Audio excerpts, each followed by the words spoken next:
अस्सलाम वालेकुम स्टूडेंट्स। आज हम चैप्टर नंबर 7 की रिवीजन स्टार्ट करते हैं। इस चैप्टर का नाम है मेटाबॉलिज्म। तो इस चैप्टर के अंदर हम ओवरऑल मेटाबॉलिज्म के बारे में ही बात करेंगे। अब सबसे पहले मेटाबॉलिज्म को समझने के लिए थोड़ी सी पहले डेफिनेशन हैं वो समझ लेते हैं।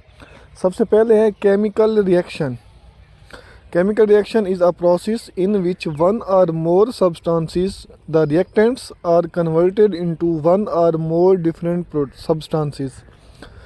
अब केमिकल रिएक्शन कहते हैं ऐसा अमल जिसके अंदर एक या एक से ज़्यादा चीज़ें जिनको हम रिएक्टेंट्स कहते हैं वो आपस में मिलती हैं और वो कन्वर्ट हो जाती हैं एक या एक से ज़्यादा मुख्तलिफ़ चीज़ों के अंदर जिन्हें हम प्रोडक्ट कहते हैं। इस अमल को कहते हैं केमिकल रिएक्शन। ऐसा अमल जिसके ज़रिए रिएक्टेंट्स प्रोडक्ट में तब्दील हो जाएं, उस अमल को क्या कहते हैं?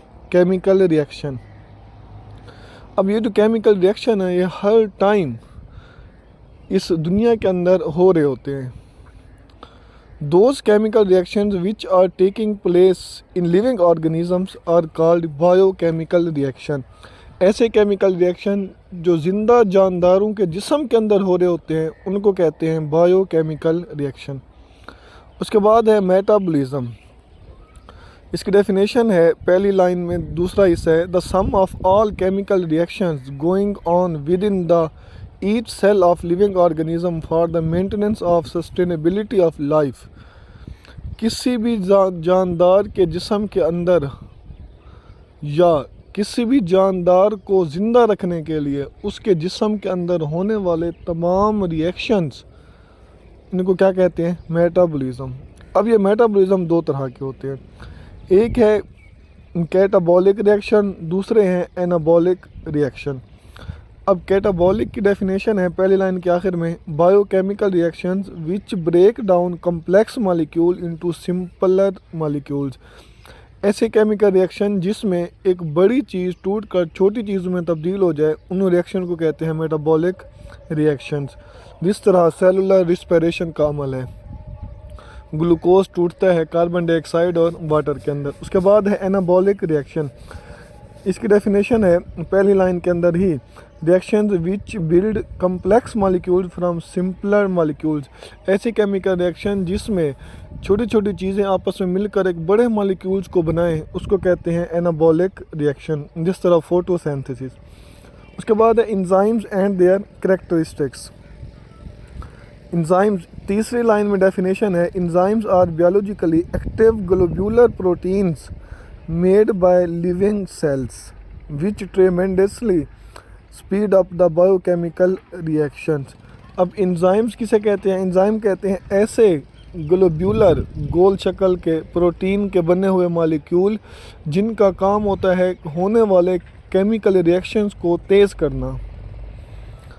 अच्छा, उसके बाद है सबस्ट्रेट की डेफिनेशन नीचे। Enzymes act upon on specific molecule in the cell called substrate. जिस चीज़ के ऊपर जिस मॉलिक्यूल के ऊपर एंजाइम काम करेगा उसको कहेंगे सबस्ट्रेट। द सबस्ट्रेट आर, उसके बाद है प्रोडक्ट। इसके आखिर में है the substrate modified by enzymes.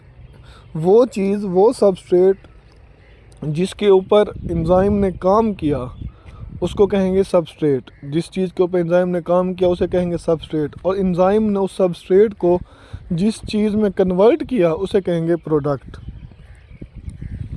अब ये जो एंजाइम है ये दो तरह के होते हैं। आखिरी पैराग्राफ के अंदर लिखा हुआ है इंट्रा सेलुलर एंजाइम और एक्स्ट्रा सेलुलर एंजाइम। कुछ एंजाइम ऐसे होते हैं जो हमारे सेल के अंदर काम करते हैं, उनको कहते हैं इंट्रा सेलुलर एंजाइम। उसके बाद है कुछ एंजाइम ऐसे हैं जो हमारे सेल के बाहर काम करते हैं, उन एंजाइम्स को कहते हैं एक्स्ट्रा सेलुलर एंजाइम। जिस तरह से पेप्सिन एंजाइम है हमारे मैदे के अंदर काम करता है। उसके बाद है कैरेक्टरिस्टिक्स ऑफ एंजाइम, एंजाइम की खसूसियात। इम्पॉर्टेंट लॉन्ग क्वेश्चन है। Enzymes are globular protein. पहली खसूसियत ये है कि एंजाइम जो हैं ये गोल शक्ल के होते हैं और ये ग्लोब्यूलर प्रोटीन से मिलकर बने होते हैं। इनकी एक ख़ास शक्ल होती है 3 डायमेंशनल। उसके बाद enzymes increase rate of reaction.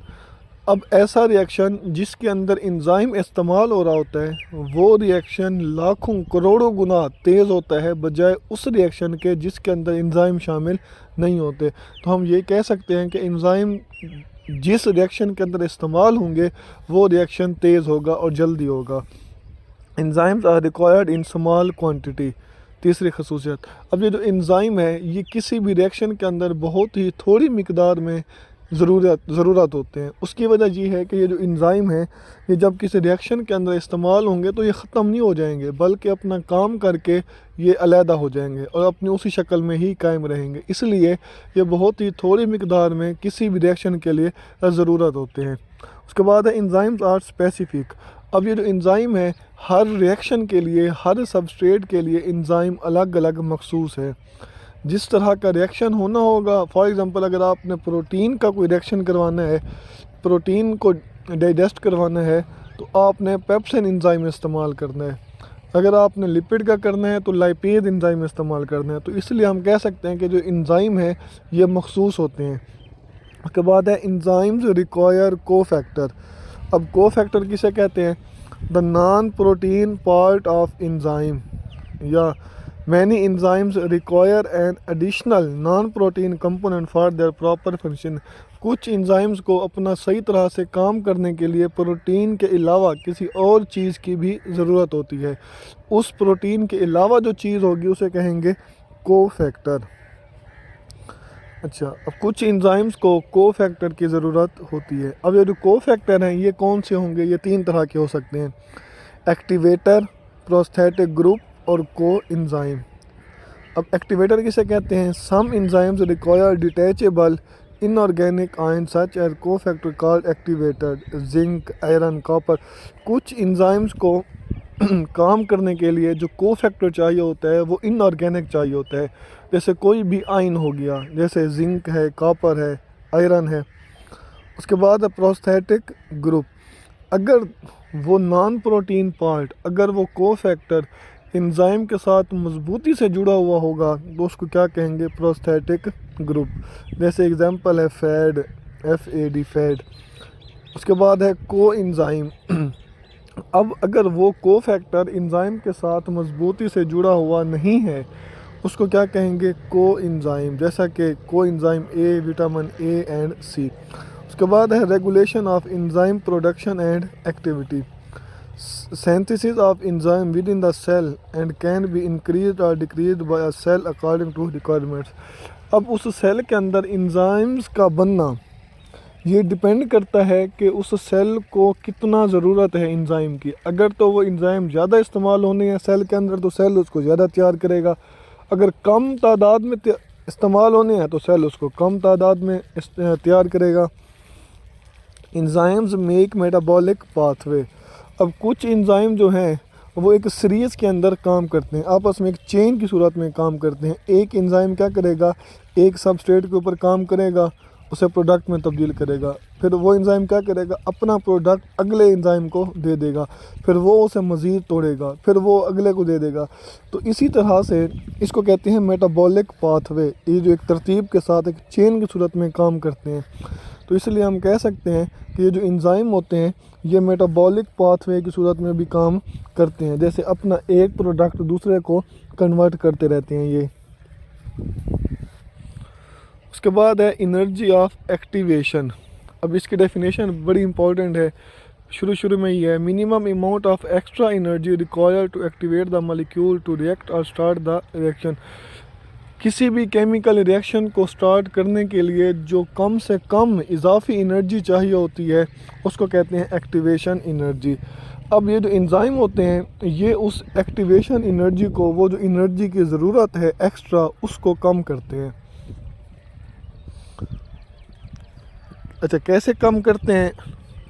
Enzymes lower the activation energy by changing the shape and charge of the substrate. ये सबस्ट्रेट, वो एनर्जी जो सबस्ट्रेट की शक्ल और चार्ज को तब्दील करने के लिए इस्तेमाल होनी थी, वो एंजाइम खुद ही उसको चेंज कर देते हैं। एंजाइम्स में प्रोवाइड इंटरनली डिफरेंट मैकेनिज़्म।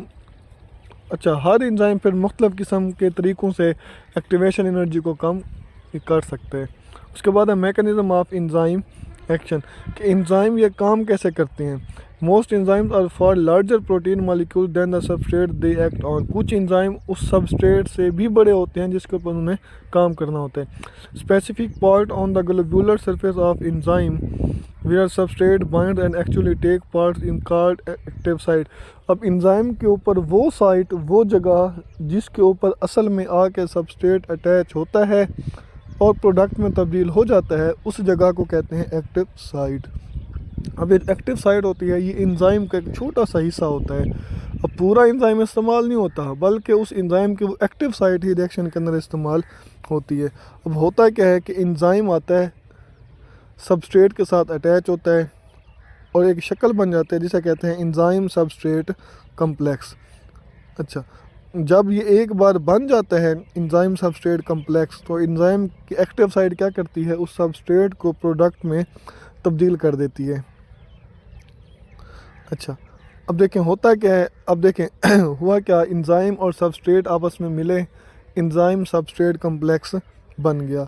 उसके बाद क्या होता है, एंजाइम सबस्ट्रेट कम्प्लेक्स बनने के बाद वो एंजाइम की एक्टिव साइट उस सबस्ट्रेट को प्रोडक्ट के अंदर तब्दील कर देती है और एंजाइम खुद क्या हो जाता है, अलहदा हो जाता है। उसके बाद है फैक्टर अफेक्टिंग एंजाइम एक्टिविटी। अब वो चीज़ें जिनकी वजह से एंजाइम के काम करने का जो रेट है वो कम भी हो सकता है, ज़्यादा भी हो सकता है। सबसे पहले है टेम्परेचर। वो टेम्परेचर जिसके ऊपर एंजाइम तेज़ी से काम करते हैं, उस टेम्परेचर को कहते हैं ऑप्टिमम टेम्परेचर। अब हर एंजाइम एक ख़ास टेम्परेचर के ऊपर काम करता है।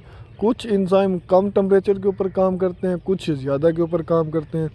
अगर आप टेम्परेचर को बढ़ाएंगे एक ख़ास हद तक, तो एंजाइम के काम करने की जो स्पीड है वो भी बढ़ती जाएगी। लेकिन जब आप एक हद से ज़्यादा टेम्परेचर को बढ़ा देंगे, तो एंजाइम के मॉलिक्यूल्स की जो वाइब्रेशन है एटम्स की, वो बढ़ जाएगी, एंजाइम्स टूट जाएंगे, डीनेचर हो जाएंगे और जो केमिकल रिएक्शन होगा वो स्टॉप हो जाएगा। उसके बाद है पीएच। अब हर एंजाइम एक ख़ास पीएच के ऊपर काम करता है। वो पीएच जिसके ऊपर एंजाइम तेज़ी से काम करते हैं उसको कहते हैं ऑप्टिमम पीएच। अब जब आप पीएच को थोड़ा सा भी चेंज करेंगे, तो एंजाइम्स की जो एक्टिव साइट है वहाँ पर जो आयन्स मौजूद हैं या वो जो एटम्स मौजूद है वहाँ पर, वो क्या हो जाएंगे, अपने आयन्स के अंदर तब्दील हो जाएंगे, वो जगह टूट जाएगी। जब वो टूट जाएगी तो एंजाइम के जो काम करने का अमल है वो भी रुक जाएगा। उसके बाद है सबस्ट्रेट कंसंट्रेशन। अब जब आप एंजाइम की तादाद को फिक्स रखेंगे और सबस्ट्रेट की तादाद बढ़ाते जाएंगे, तो क्या होगा, एंजाइम के काम करने की जो स्पीड है वो भी बढ़ती जाएगी। लेकिन जब आप एक ख़ास हद से भी ज़्यादा सबस्ट्रेट बढ़ा देंगे, तो एक ऐसा वक्त आएगा जब तमाम एंजाइम फुल हो जाएंगे हर सबस्ट्रेट के साथ अटैच होके, मज़ीद कोई भी एंजाइम खाली नहीं बचेगा, जिसकी वजह से वो जो रिएक्शन है वो उसके ऊपर मज़ीद सबस्ट्रेट के बढ़ाने का कोई भी असर नहीं होगा। उसके बाद है, अच्छा, इस हालत को कहेंगे सैचुरेशन ऑफ एंजाइम। टेम्परेचर के ज़्यादा बढ़ाने से जो एंजाइम की शक्ल टूट जाएगी उसको डीनेचुरेशन ऑफ एंजाइम कहते हैं। जब सबस्ट्रेट की तादाद बढ़ाएंगे और तमाम एंजाइम फुल हो जाएंगे, उस हालत को कहेंगे सैचुरेशन ऑफ एंजाइम। उसके बाद है inhibitors. Inhibitors are molecules produced in the cell or enter into a cell from outside and stop the enzymatic reactions. Inhibitors कहते हैं ऐसे मॉलिक्यूल जो सेल के अंदर बने या बाहर से सेल के अंदर दाखिल हों और एंजाइम के काम करने को रोक दें, उसको कहते हैं इनहिबिटर्स। उसके बाद activators. Activators are molecules that increase rate of enzymatic reaction. Activators कहते हैं ऐसे मॉलिक्यूल्स जो एंजाइम के काम करने की स्पीड को बढ़ा दें, उसको कहते हैं एक्टिवेटर्स। उसके बाद है enzyme inhibition. Sometimes enzymes are not able to perform their role due to presence and interference of some chemical at the reaction site. This phenomena is called enzyme inhibition. बाज़ औक़ात कुछ एंजाइम्स किसी भी चीज़ों की मौजूदगी की वजह से अपना काम सही से नहीं कर सकते। उस चीज़ों को कहते हैं या उस अमल को कहते हैं enzyme इन्हिबिशन। The chemical substance which react with enzyme in place of substrate but does not convert to product, thus inhibiting the enzyme action is called inhibitor। ऐसे केमिकल चीज़ जो एंजाइम के साथ सबस्ट्रेट की जगह पर अटैच हो, जहाँ पर सबस्ट्रेट ने अटैच होना था उस जगह पे वो कोई और केमिकल अटैच हो जाए और एंजाइम को काम करने को रोक दे, उसको कहेंगे इन्हिबिटर। अब ये जो इन्हिबिटर हैं ये मुस्तकिल तौर पर भी उसको स्टॉप कर सकती हैं एंजाइम को, या आर्जी तौर पर भी उसको स्टॉप कर सकते हैं। जैसा कि कुछ ड्रग्स हैं, एंटीबायोटिक्स हैं, जहर वगैरह, पॉइजन है, साइनाइड है। अब ये जो हैं दो तरह के होते हैं, कम्पिटिटिव इन्हिबिशन और नॉन कम्पिटिटिव इन्हिबिशन। अब कुछ ही सबस्ट्रेट ऐसे होते हैं जिनकी शक्ल एंजाइम के सबस्ट्रेट के साथ मिलती जुलती है। तो एंजाइम समझता है कि ये मेरा सबस्ट्रेट है जिसके ऊपर मैंने अटैच होना है, तो एंजाइम जाके उसके साथ अटैच होता है, लेकिन असल में वो इन्हिबिटर होते हैं। जिसकी वजह से क्या होता है कि एंजाइम के साथ जब अटैच होते हैं तो एंजाइम की एक्टिव साइट ब्लॉक हो जाती है, जिसकी वजह से वो एंजाइम फिर मज़ीद किसी सबस्ट्रेट के साथ अटैच नहीं हो सकता। इसको कहते हैं कम्पिटिटिव इन्हिबिशन। अच्छा, जब आप ज़्यादा फिर बढ़ाएंगे सबस्ट्रेट की तादाद तो ये जो इन्हिबिटर हैं ये निकल जाएंगे। इसके बाद है नॉन कम्पिटिटिव इन्हिबिशन। अच्छा, कुछ सबस्ट्रेट ऐसे होते हैं जिनकी शक्ल और साइज़ वो सबस्ट्रेट के साथ मैच नहीं करता, लेकिन फिर भी वो एंजाइम के एक्टिव साइट के साथ आके अटैच हो सकते हैं, या एंजाइम के एक्टिव साइट के साथ अटैच नहीं होते, या एंजाइम की एक्टिव साइट के अलावा किसी दूसरी जगह पे अटैच हो जाते हैं, जिसको कहते हैं एलोस्टेरिक साइट। Allosteric site. अच्छा, एंजाइम की एक्टिव साइट के अलावा किसी दूसरी साइट के ऊपर, जिसको एलोस्टेरिक साइट कहते हैं, उसके ऊपर नॉन कम्पिटिटिव इन्हिबिटर अटैच होंगे और वो एंजाइम की शक्ल को इस तरह से चेंज कर देंगे कि एंजाइम की जो एक्टिव साइट है वो तब्दील हो जाएगी, और जब कभी असल वाला भी कोई सबस्ट्रेट आएगा एंजाइम उसके साथ अटैच नहीं हो सकेगा। उसके बाद है role of ATP, the energy currency of cell. अब सेल के अंदर जो चीज़ एनर्जी प्रोवाइड करती है सेल को वो है एटीपी। अब एटीपी सेल के लिए सबसे बड़ा एनर्जी का ज़रिया है, करेंसी है। अब एनर्जी चाहिए क्यों भाई? एनर्जी मूवमेंट के लिए, डेवलपमेंट के लिए, रिप्रोडक्शन के लिए, थर्मो रेगुलेशन के लिए, एक्टिव साइट के लिए, इन तमाम चीज़ों के लिए सेल को एनर्जी चाहिए। अब ये एनर्जी आती कहाँ से है? ये एनर्जी आती है एटीपी से। अब ये एटीपी बनती कहाँ पर है? ये माइटोकॉन्ड्रिया के अंदर बनती है। अब एटीपी का पूरा नाम है एडिनोसिन ट्राईफॉस्फेट। अच्छा, ये एटीपी हमारे सेल के अंदर जमा होती है। जब भी सेल को एनर्जी चाहिए एटीपी को तोड़ेगा, टूटने से एनर्जी निकलेगी, सेल उसको इस्तेमाल कर लेगा, और जब इजाफी एनर्जी होगी सेल क्या करेगा? उसे एटीपी बनाने में इस्तेमाल कर लेगा। अब है एटीपी टू एडीपी साइकिल। अब हमारे सेल के अंदर एटीपी की सूरत में एनर्जी जमा है। अब सेल को चाहिए एनर्जी। अब सेल क्या करेगा? अब ये जो एटीपी एडिनोसिन ट्राईफॉस्फेट, 3 फास्फेट है। अब 3 फास्फेट के दरमियान बॉन्ड होता है, 2 बॉन्ड होते हैं। अब जब इन बॉन्ड के अंदर होती है एनर्जी। अब जब सेल को एनर्जी चाहिए सेल क्या करेगा? एक फास्फेट को, एक बॉन्ड को तोड़ देगा। जब बॉन्ड टूटेगा एक फास्फेट अलहदा हो जाएगा और एनर्जी निकलेगी। अब बाकी कितने बचे? 2 फास्फेट बचे। इसको कहेंगे एडिनोसिन डाईफॉस्फेट, ADP। उसके बाद है स्ट्रक्चर ऑफ एटीपी मॉलिक्यूल। अब एटीपी के मॉलिक्यूल का स्ट्रक्चर कैसा होता है? अब एटीपी 3 चीज़ों से मिलकर बना होता है। Adenine, double ringed nitrogen base, उसके बाद है राइबोस, 5 कार्बन वाली शुगर, और 3 फास्फेट जिसको कहते हैं ट्राईफॉस्फेट ग्रुप। अब होता क्या है कि 3 फास्फेट हैं। जब आप एक बॉन्ड को तोड़ेंगे तो ATP ADP में तब्दील हो जाएगी। जब आप दूसरा बॉन्ड तोड़ेंगे तो ADP AMP में तब्दील हो जाएगी। हाई एनर्जी बॉन्ड, अब ये जो दो फॉस्फेट के दरमियान जो बॉन्ड है कोवलेंट बॉन्ड होता है, अब इस बॉन्ड के अंदर बहुत ज़्यादा एनर्जी जमा होती है, इसलिए इसे कहते हैं हाई एनर्जी बॉन्ड। अब जब ये बॉन्ड टूटते हैं तो बहुत ज़्यादा एनर्जी निकलती है। अब उस एनर्जी को सेल अपने काम के लिए इस्तेमाल करते हैं। उसके बाद है फोटोसिंथेसिस। फोटोसिंथेसिस एक ऐसा अहम अमल है जो पौधों, एल्गी और साइनोबैक्टीरिया के अंदर हो रहा होता है। इस अमल के अंदर होता क्या है, पौधे क्लोरोफिल की मौजूदगी में सूरज की रोशनी और कार्बन डाइऑक्साइड को इस्तेमाल करते हुए ग्लूकोज, वाटर और ऑक्सीजन तैयार करते हैं। अच्छा, जितने भी जानदार हैं इस ज़मीन के ऊपर वो सारे फोटोसिंथेसिस के ऊपर डिपेंड कर रहे होते हैं। उसके बाद है मैकेनिज़्म ऑफ फोटोसिंथेसिस। फोटोसिंथेसिस का तरीक़ाकार। अब ये जो फोटोसिंथेसिस का अमल है ये दो फेज़ के अंदर मुकम्मल होता है, लाइट डिपेंडेंट और लाइट इंडिपेंडेंट। अच्छा, पहले फेज़ के अंदर जो light, in first phase the light energy light dependent reaction, light energy is absorb. सबसे पहले क्या होता है कि ये जो क्लोरोफिल होता है ये सूरज की रोशनी को जज़्ब करता है। सूरज की रोशनी को जज़्ब करके सबसे हाई एनर्जी मॉलिक्यूल बनाए जाते हैं, ATP और NADPH। अब ये जो अमल है ये क्लोरोप्लास्ट के अंदर हो रहा होता है।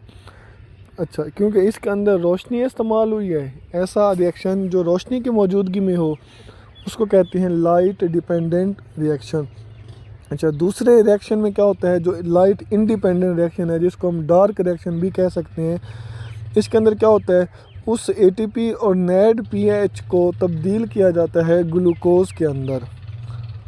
अब क्योंकि इसके अंदर लाइट इस्तेमाल नहीं हुई इसलिए इसे कहते हैं डार्क रिएक्शन। अब इसका तरीक़ाकार है light dependent reaction of photosynthesis. The reaction which depend upon light are called light dependent reaction of photosynthesis. These reaction takes place in thalakkoid membrane where photosynthetic pigments are arranged into cluster called photosystem. अब ऐसा reaction जो light की मौजूदगी में हो रहा होता है उसे कहते हैं लाइट रिएक्शन। अब ये जो रिएक्शन है ये कहाँ पर हो रहा होता है, क्लोरोप्लास्ट की थैलाकॉइड मेम्ब्रेन के ऊपर। उस मेम्ब्रेन के ऊपर क्लोरोफिल मौजूद होते हैं जिन्हें कहते हैं फोटो सिस्टम। अब फोटो सिस्टम दो तरह के होते हैं, फोटो सिस्टम 1 और photo system 2। Chlorophyll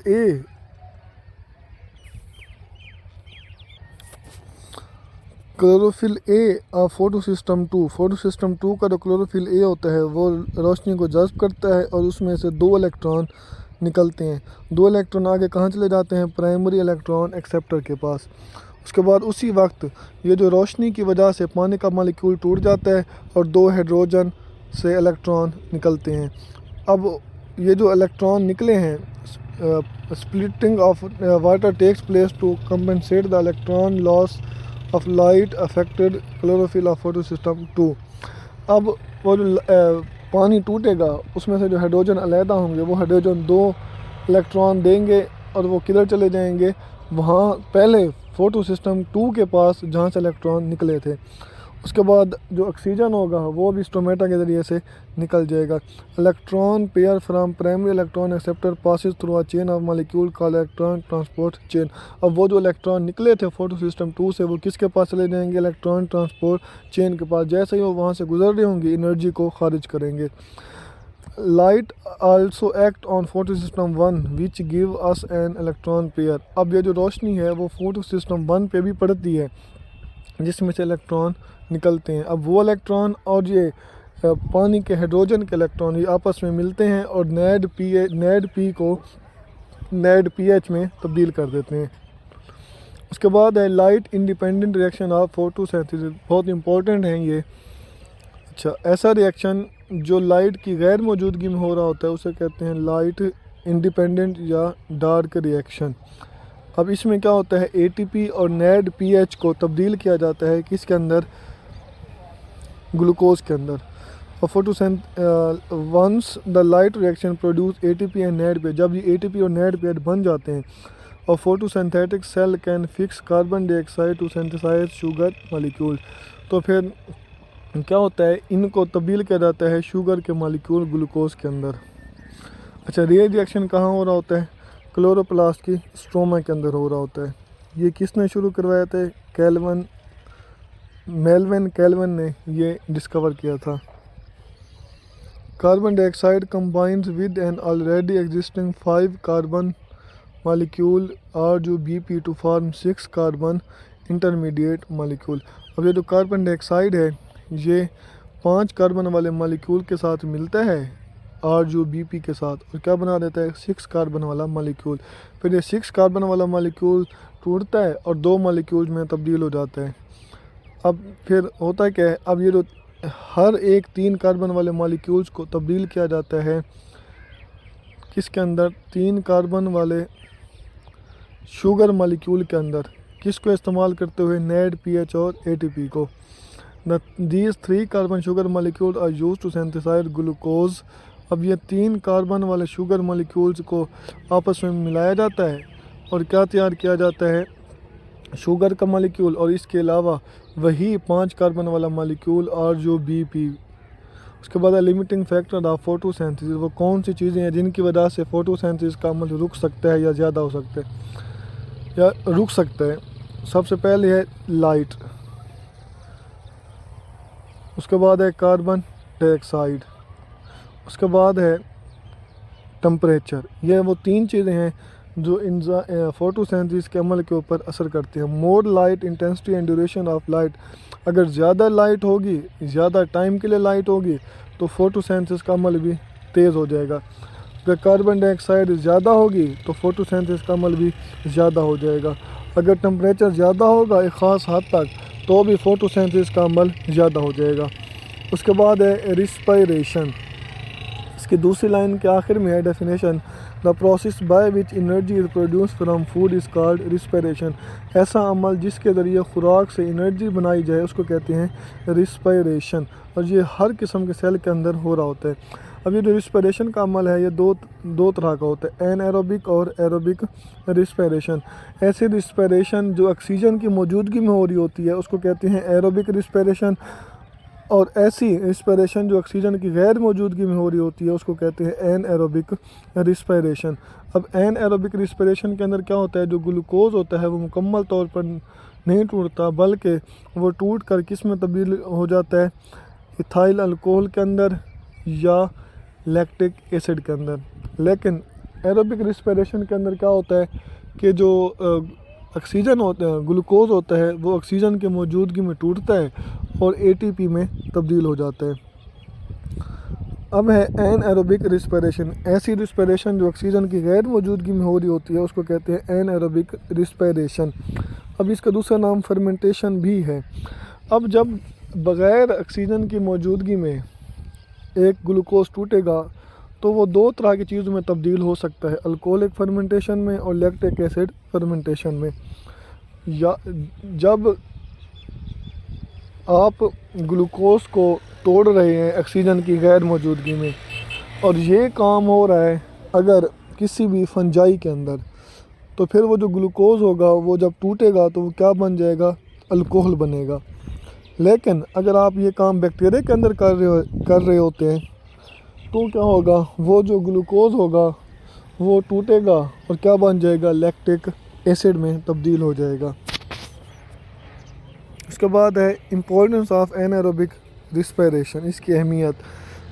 the earliest living organism would have to produce energy. अब इस ज़मीन के ऊपर जब सबसे पहले जानदार रहे थे उनके पास ऑक्सीजन नहीं थी तो वो इसी एनारोबिक रिस्पायरेशन की मदद से रहते थे। आज भी कुछ बैक्टीरिया, कुछ जानदार ऐसे हैं जो इसी एनारोबिक रिस्पायरेशन की मदद से रह रहे होते हैं। अब ये जो एनारोबिक रिस्पायरेशन का जो अमल है ये बैक्टीरिया के अंदर करवाया जाता है और पनीर, दही वगैरह बनाई जाती है, और फंजाई या यीस्ट वगैरह के अंदर ये काम करवा के एनारोबिक का ये मशरूबात और ये केक वगैरह बनाए जाते हैं। उसके बाद है एरोबिक रिस्पिरेशन। ऐसी रिस्पिरेशन जो ऑक्सीजन की मौजूदगी में हो रही होती है उसको कहते हैं एरोबिक रिस्पिरेशन। इस अमल के अंदर क्या होता है, ग्लूकोज मुकम्मल तौर पर टूटता है और क्या बनाता है, एनर्जी, कार्बन डाइऑक्साइड और वाटर बनाता है। उसके बाद है mechanism of aerobic respiration. Aerobic respiration का तरीक़ाकार। अब ये जो एरोबिक रिस्पिरेशन है ये एक ही स्टेप के अंदर मुकम्मल नहीं होती बल्कि एक पूरी सीरीज़ चलती है इसको मुकम्मल करने के लिए। अब होता क्या है, energy release from break down of glucose is stored in the form of. अब जब उस ग्लूकोज को तोड़ेंगे उसमें से जो एनर्जी निकलेगी उसे एटीपी की सूरत में जमा कर लेंगे। The complete process of aerobic respiration. अब एरोबिक रिस्पिरेशन के अमल को 4 हिस्सों के अंदर डिवाइड किया गया है। सबसे पहले है ग्लाइकोलाइसिस। ग्लाइकोलाइसिस ये सेल के साइटोप्लाज्म के अंदर होता है, माइटोकॉन्ड्रिया के बाहर। ये ग्लाइकोलाइसिस का अमल एरोबिक और एनएरोबिक रिस्पिरेशन दोनों के अंदर है। अच्छा, इसमें होता क्या है कि एक ग्लूकोज का मॉलिक्यूल टूटता है और 2 पैरोविक के मॉलिक्यूल्स को, पैरोविक एसिड के 2 मॉलिक्यूल्स बनते हैं और नेड को नेड एच के अंदर तब्दील किया जाता है। अच्छा, हर पैरोविक एसिड का जो मॉलिक्यूल है वो फिर इस एसिटाइल 2 कार्बन वाले एसिटाइल ग्रुप के अंदर तब्दील होता है और कोई एंजाइम ए के साथ मिलकर एसिटाइल को ए बना देता है। उसके बाद है क्रेब्स साइकिल। क्रेब्स साइकिल एक ऐसा गोल चक्कर है जो माइटोकॉन्ड्रिया के अंदर होता है। इसमें क्या होता है, कोई एंजाइम ए रिलीज़ होता है और एसिटाइल ग्रुप को एक रिएक्शंस की सीरीज़ में से गुजारा जाता है। तो इस दौरान बनता है क्या है, कार्बन डाइऑक्साइड, नेट एच और फैट एच। तो कुछ एनर्जी भी निकलती है जिससे एटीपी को बनाया जाता है। उसके बाद है electron transport chain. Electron transport chain ये एक कैरियर मॉलिक्यूल की एक चेन है, एक सीरीज़ है जिसमें किसी भी मॉलिक्यूल को या इलेक्ट्रॉन्स को एक चेन की उन मॉलिक्यूल्स के थ्रू गुजारा जाता है। उनमें से जब कोई भी इलेक्ट्रॉन गुजरता है तो वो क्या करता है, अपनी एनर्जी को खारिज करता है। अब वो जो एनर्जी खारिज होती है उस एनर्जी को फिर एटीपी बनाने के लिए इस्तेमाल किया जाता है।